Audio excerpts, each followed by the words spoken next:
Assalamualaikum dan selamat sejahtera. Saya Zuina binti Abdul Wahab, ijazah sarjana muda pendidikan perakaunan dari Universiti Pendidikan Sultan Idris. Saya akan membuat pembincangan mengenai kursus yang saya sediakan di dalam laman web Open for Learning. Tajuk kursus saya adalah pengurusan kewangan peribadi.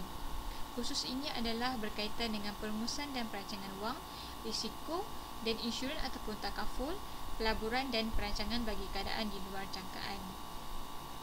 Terdapat 5 unit dalam kursus ini, iaitu unit yang pertama, pengenalan, unit yang kedua, perancangan kewangan nilai wang, unit ketiga, menetapkan matlamat kewangan, unit keempat, tabiat menabung dan pelaburan, dan unit kelima, merancang bagi keadaan di luar jangkaan.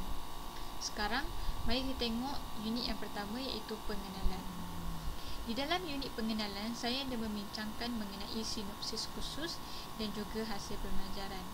Antara hasil pembelajaran yang ada boleh dipelajari di kursus ini iaitu memahami nilai wang, mengetahui kepentingan matlamat kewangan, pengetahuan dalam menabung dan pelaburan, dan membina strategi untuk mengharungi kehidupan dengan selesa tanpa gangguan daripada masalah kewangan.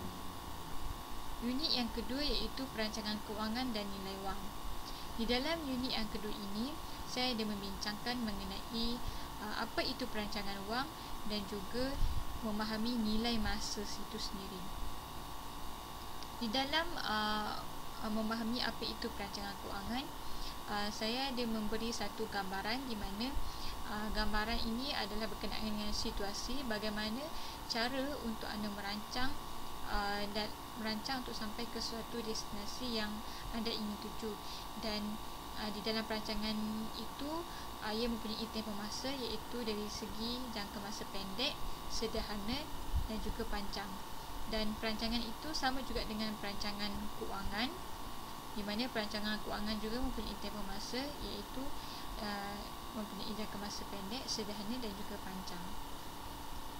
Di dalam unit ini, saya ada membincangkan mengenai proses perancangan kewangan peribadi, di mana terdapat 6 proses dalam untuk merancang kewangan peribadi, iaitu proses yang pertama, kita menilai kedudukan kewangan semasa, menetapkan matlamat kewangan peribadi, menentukan tindakan yang diambil, menilai alternatif yang akan memenuhi matlamat kewangan, mewujudkan pilihan kewangan dan melaksanakannya, dan yang keenam, mengkaji semula dan menyemak pilihan kewangan anda.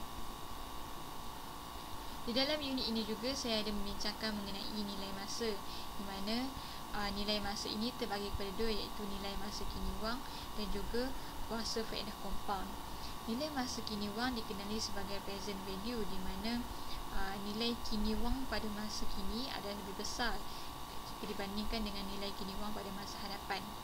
Dan berkenaan dengan pengiraan nilai masa kini wang, anda boleh klik pada present value, dan di dalam video ini dia akan menunjukkan cara bagaimana untuk anda mengira present value.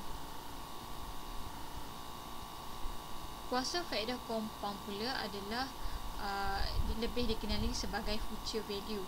Kuasa faedah compound ni adalah merupakan simpanan, di mana simpanan yang anda laburkan pada masa sekarang, anda akan mendapat faedah terkumpul ataupun kita dikenali sebagai faedah compound. Dan hasil daripada pelaburan yang anda laburkan pada masa sekarang, di mana anda akan mendapat pelaburan yang anda laburkan sekarang berserta dengan faedah terkumpul. Dan sekiranya anda menabung lebih awal, maka lebih tinggi faedah terkumpul yang akan anda dapat pada masa hadapan. Dan berkenaan dengan pengiraan kaedah faedah compound, anda boleh rujuk kepada video yang bertajuk future value. Anda boleh klik pada future value, dan video ini dia akan menunjukkan cara bagaimana untuk anda mengira faedah compound yang akan diterima berdasarkan jumlah pelaburan yang anda laburkan. Di dalam unit yang ketiga, iaitu menetapkan matlamat kewangan. Di dalam unit ini, saya membincangkan mengenai langkah-langkah untuk kita mencapai matlamat yang anda tetapkan. Contohnya, anda menetapkan matlamat untuk membeli kereta baru. Ini merupakan langkah pertama, dan langkah kedua, anda perlu himpunkan setiap matlamat anda itu kepada matlamat jangka masa pendek, iaitu kurang daripada 1 tahun, sama ada ia jangka masa sederhana iaitu 1 hingga 3 tahun, ataupun matlamat yang perlu dicapai dalam masa jangka panjang. Jangka panjang adalah lebih daripada 3 tahun. Dan selepas anda tentukan sama ada dia di dalam jangka masa pendek, sederhana ataupun panjang, anda perlu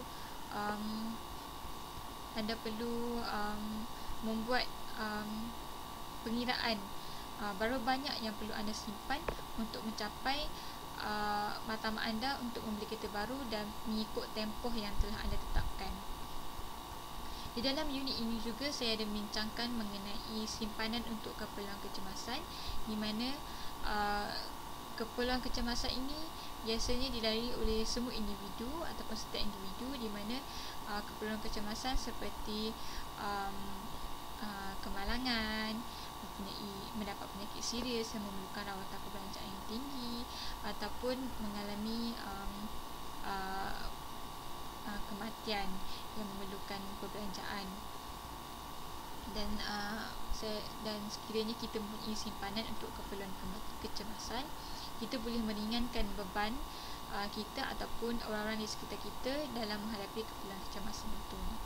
Saya ada menyediakan contoh bagaimana simpanan keperluan kecemasan berfungsi dalam keadaan ataupun waktu kecemasan kita. Bagi yang unit yang keempat pula, iaitu tabiat menabung dan pelaburan. Di dalam unit 4 ini saya ada menerangkan mengenai penabungan secara automatik, di mana penabungan secara automatik ini adalah apabila anda beri arahan kepada bank untuk pindahkan sekurang-kurangnya 10% daripada gaji bulanan daripada akaun semasa anda ke dalam akaun simpanan setiap bulan. Pemindahan ini akan berlaku sebaik saja gaji dimasukkan ke dalam akaun semasa anda. Di dalam unit ini juga saya ada membincangkan mengenai risiko dan juga pulangan pelaburan, di mana di dalam anda melabur wang dalam pasaran saham, semestinya anda menghadapi pelaburan, dan saya ada menyatakan bagaimana cara untuk anda mengurangkan risiko daripada pelaburan anda, di mana anda perlu melakukan pelaburan bukan dalam erti kata, dan erti kata lainnya, jangan letakkan semua telur di dalam bakul. Maknanya jangan melakukan sesuatu pelaburan tu pada satu tempat saja. Anda perlu lakukan pelaburan itu pada banyak tempat. Anda boleh dapat maklumat selanjutnya dengan membaca pernyataan yang saya sediakan. Kemudian unit yang kelima, iaitu merancang bagi keadaan di luar jangkaan. Di dalam unit yang kelima ini, saya membincangkan mengenai insurans dan juga takaful. Anda boleh klik pada life insurance, di mana life insurance ni adalah video mengenai mengapa anda perlu mempunyai insurans dalam kehidupan anda. Insurans adalah satu instrumen kewangan yang boleh dicapai untuk melindungi anda daripada apa-apa kemungkinan, di mana kemungkinan ini, antara kemungkinannya adalah seperti berlaku kemalangan, berlaku kematian ataupun mempunyai penyakit kritikal. Saya dah menyatakan mengenai tujuan untuk mendapatkan insurans, di mana seperti yang saya sebut tadi, sekiranya kita mendapat penyakit kritikal ataupun berlaku peristiwa meninggal dunia, insurans dapat memberi bantuan dari segi keuangan untuk meringankan beban kita ataupun bagi orang yang di sekitar kita. Di dalam unit ini juga saya ada membincangkan mengenai bagaimana insurans berfungsi, di mana bagaimana insurans tu berfungsi apabila kita mengalami sebarang kemungkinan. Seperti seperti yang saya sebutkan sebentar tadi.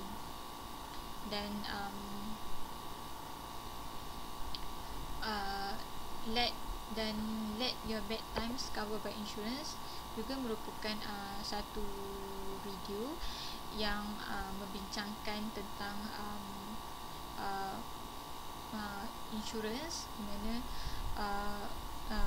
insurance dapat meringankan beban anda. Sama juga macam video tadi, anda boleh klik pada link tersebut dan dia akan memberi sedikit penerangan mengenai insurance dan memberi sebab kenapa anda perlukan insurance.